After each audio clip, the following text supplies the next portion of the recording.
Numbers हैं जो आपको नजर पे रखना है। पहले लेकिन सचिन के साथ जरा मार्केट्स की चर्चा कर ली जाए, उसके बाद मैं बजट का होमवर्क करा देता हूं आपको 11 बजे की स्पीच से पहले। निफ्टी 1/4% मजबूती के साथ ट्रेड कर रहा है। बैंक निफ्टी भी 1/4 से 1/3% ऊपर है और ब्रेथ एडवांसेस के फेवर में। एग्जैक्ट जब स्पीच शुरू होगी 11 बजे मैं नोट डाउन कर लूंगा, तो उसके बाद अपन को समझ में आ जाएगा स्पीच पे किस तरह के रिएक्शंस बैठ रहे हैं। लेकिन सचिन ने पिछली बार जब हमारे साथ इसी गद्दी पे बैठे थे तो एक बड़ा बोल्ड कॉल लिया था और ब्यूटीफुली वो बजट के बाद मार्केट वैसे ही प्ले आउट हुआ। उसमें मैं बाद में आता हूं। पहले सचिन, निफ्टी को लेकर व्यू क्या बन रहा है? इस समय हम 1/4% बढ़त के साथ ट्रेड कर रहे हैं। बड़ा अहम स्पीच लाइंड अप है। यू नेवर नो किस करवट मार्केट वहां से बैठ रहे होंगे। ऐसे में क्या की लेवल्स हैं जो आप वॉच पे रखोगे आज की ट्रेडिंग सेशन के लिए? क्या इंपॉर्टेंट है निफ्टी के लिए? First of all, good morning and thank you so much for giving me this opportunity. And I think इस बार ज़्यादा एविडेंट है कि किसी के ज़्यादा एक्सपेक्टेशन है ही नहीं। हाँ। नाइदर रिटेल से ज़्यादा आवाज नहीं पहुंच रही, किसी को नहीं पता कि आउटकम क्या है। बात सही करो आप। एंटिसिपेशन बहुत है, क्योंकि बताता हूँ कहानी उसकी, लेकिन हाँ आप सही कह रहे हो। एंड आई थिंक पिछले कुछ दिनों से जिस तरीके से वोलेटिलिटी थी तो पोजीशनिंग भी काफ़ी हद तक कम ही रही है। तो मुझे लग रहा है कि अच्छा सरप्राइज आ सकता है अगर मार्केट में एक स्टेडी कुछ अनाउंसमेंट आ जाए, आउट ऑफ द बॉक्स अगर कुछ डिस्कशन हो जाए। तो मुझे लग रहा है निफ्टी में जो आपको लेवल ध्यान में रखना है ऑन द हायर साइड, वो लगभग अराउंड 25,560 का होना चाहिए फॉर द डे। मैं नोट डाउन करते चलता हूँ 25,560। यस, यहाँ से भी 200 पॉइंट की अपमूव इंट्राडे में ट्रिगर हो सकती है। पर अंटिल 25,560 बाईपास नहीं करता तब तक कन्विक्शन नहीं आएगा, ऐसा कह रहे हो आप? नहीं, मुझे लग रहा है अभी फिलहाल फर्स्ट हाफ के लिए कन्विक्शन है। जिस तरीके से बेस बनाया है 25,160 का एक लेवल है जो इसका 200 डे एक्सपोनेंशियल मूविंग एवरेज है। तो अगर आपको रिस्क अपनी मॉनिटर करनी है तो ये एक काफी क्रिस्टल क्लियर लेवल है 25,160 जो 200 day exponential moving average support है। अगर ये ब्रीच हो जाता है तो मुझे लग रहा है क्लोजिंग बेसिस पे वापस एक बड़ा डिक्लाइन कल्मिनेट होगा in the given immediate future. But जिस तरीके से आज का डेटा है मुझे लग रहा है ये पर्टिकुलर रेंज आपको ध्यान में रखनी है 25,160 and 25,560। 25,160 on the way down, जो इंपॉर्टेंट एवरेजेस के लिहाज से भी आंकड़ा है, और 25,560 ऑन द वे अप। मतलब ये हमारे मार्क्ड डिफाइंड मार्कर्स हैं आज की ट्रेडिंग सेशन के लिए। इधर वे इसके बियॉन्ड जा रहे हैं तो उस तरफ का आउटलुक और स्ट्रांग हो जाएगा। Yes, perfect. अच्छा, एक बात ध्यान रखिएगा, आज के बजट में जो भी मार्केट के मूव्स आएंगे उसको फाइनल वर्डिक्ट मत मानिएगा बजट का। मैं ऐसा क्यों कह रहा हूं? संडे है, आपका हमारा कंपल्शन है जुड़ने के लिए। नॉट नेसेसरली सारे विदेशी संस्थागत निवेशकों का एक कंपल्शन हो सकता है। उनकी ड्रेस बहुत एक्टिव ना हो सकता है उनकी तरफ से बहुत ज्यादा वॉल्यूम्स ना हो, पार्टिसिपेशन ना हो। तो बजट का असली वर्डिक्ट जब सारे पार्टिसिपेंट्स मेरे ख्याल से कल मंडे को लौटेंगे तब आप कह सकते हैं कि बजट का वर्डिक्ट है। ये ऐसे ही कुछ आपको याद होगा इस साल की शुरुआत में हो रहा था जब एफआईआईज नदारत थे, इंडियन मार्केट चल रहे थे, तो हमसे बड़े होपफुल हो गए थे 2026 को लेकर। पर लौटे नहीं मंडे को एफआईआईज, हमने देखा था बाजार उसके बाद किस तरह से गद्द बन गई थी बाजार की। तो इसीलिए आज के सेशन को उस लिहाज से पिंच ऑफ सॉल्ट के साथ लीजिएगा। हिस्टोरिकली भी ही अगर इस पर्टिकुलर इवेंट को देखें तो मैं आई थिंक 2005 से इसे फॉलो कर रहा हूँ। आई थिंक जल्दबाजी नहीं करनी चाहिए, बिकॉज मुझे लग रहा है बजट का जो आउटकम है, फाइनल वर्डिक्ट है, वो 2-3 दिन के बाद एविडेंट कहते यही है। तो बेसिकली आई थिंक वहीं पे आपको ध्यान देना है अगर बड़ी पोजीशनिंग करनी है, डायरेक्शनल मोमेंटम ढूंढना है। बिल्कुल फैक्ट, टेक्स्ट बुक वाली बात है। बजट के दिन ट्रेडिंग बेट्स अलग हो गया। तो अगर आपको कोई पोर्टफोलियो शिफ्ट लेना है बजट को देखते हो तो बिल्कुल सही है। कूल ऑफ पीरियड होता है कह लीजिए बजट के बाद 24 से 48 घंटे।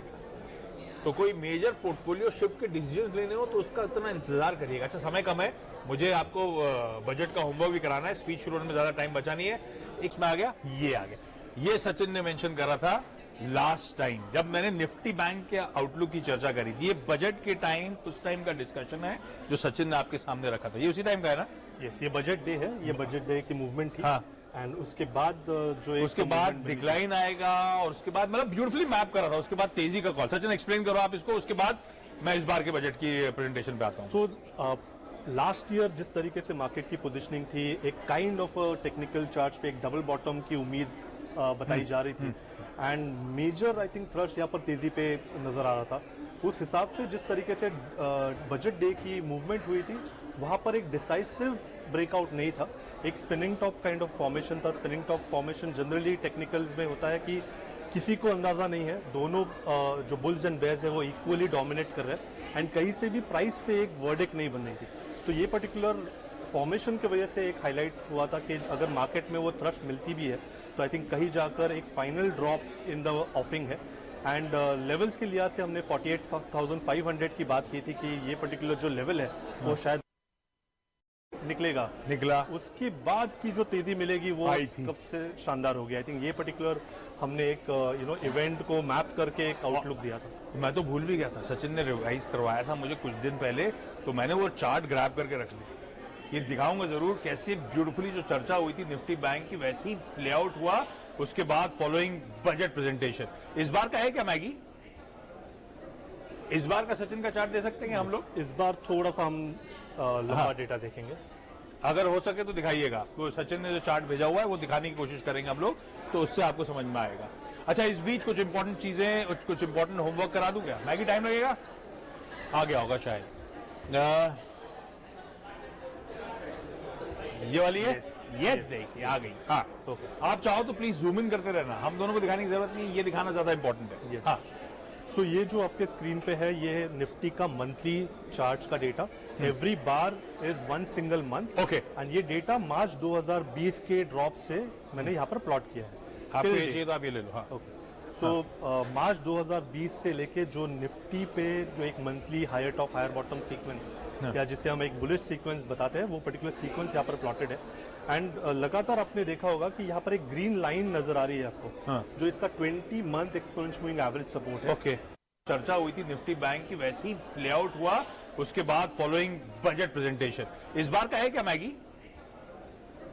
इस बार का सचिन का चार्ट दे सकते हैं हम लोग? इस बार थोड़ा सा हम लंबा डेटा देखेंगे, अगर हो सके तो दिखाइएगा। तो सचिन ने जो चार्ट भेजा हुआ है वो दिखाने की कोशिश करेंगे हम लोग, तो उससे आपको समझ में आएगा। अच्छा, इस बीच कुछ इंपॉर्टेंट चीजें, कुछ इंपॉर्टेंट होमवर्क करा दूं क्या मैगी? टाइम लगेगा? आ गया होगा शायद।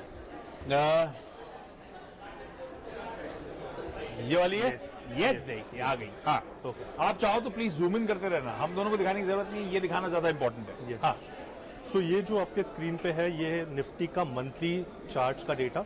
Every bar is one single month. Okay, and ये डेटा मार्च 2020 के ड्रॉप से मैंने यहाँ पर प्लॉट किया है। आपको ये चाहिए तो आप ये ले लो। हाँ, सो मार्च 2020 से लेके जो निफ्टी पे जो एक monthly higher top higher bottom sequence या जिसे हम एक बुलिश सीक्वेंस बताते हैं वो पर्टिकुलर सीक्वेंस यहाँ पर प्लॉटेड है। एंड लगातार आपने देखा होगा कि यहाँ पर एक ग्रीन लाइन नजर आ रही है आपको, जो इसका 20 month exponential moving average support है। ओके, ये सपोर्ट जब भी ब्रीच होता है तभी मुझे लगता है कि मार्केट में एक बड़ा टर्न अराउंड हो सकता है। तो यहाँ पर जो सपोर्ट अभी फिलहाल प्लेस ये है, जो एक अच्छा डिमांड जोन बन सकता है मार्केट के लिए, वो लगभग अराउंड 24,240 के आसपास है। जो मुझे लग रहा है कि एक्सट्रीम पेसिमिज्म लेवल है। अगर वो पर्टिकुलर लेवल मिल जाता है तो मुझे लग रहा है फाइनल जो बॉटम हम एक्सपेक्ट कर रहे हैं मार्केट में वो आई थिंक उसी पर्टिकुलर लेवल के आसपास होना चाहिए। एंड वहाँ से एक वापस एक फ्रेश डिमांड बनेगी मार्केट में, जो मुझे लग रहा है 27,000 के लिए वेल पोजिशन होगी। बट फिलहाल मंथली चार्ट्स पे इसका जो RSI है वो थोड़ा सा एक डिफिकल्ट जोन में है। उसकी वजह से लग रहा है कि अगर ये पुल बैक मिल जाता है थोड़े दिनों के बाद, मुझे लग रहा है वापस जो एक lower top low bottom sequence daily weekly charts पे है वो आई थिंक कंटिन्यूड रहेगी।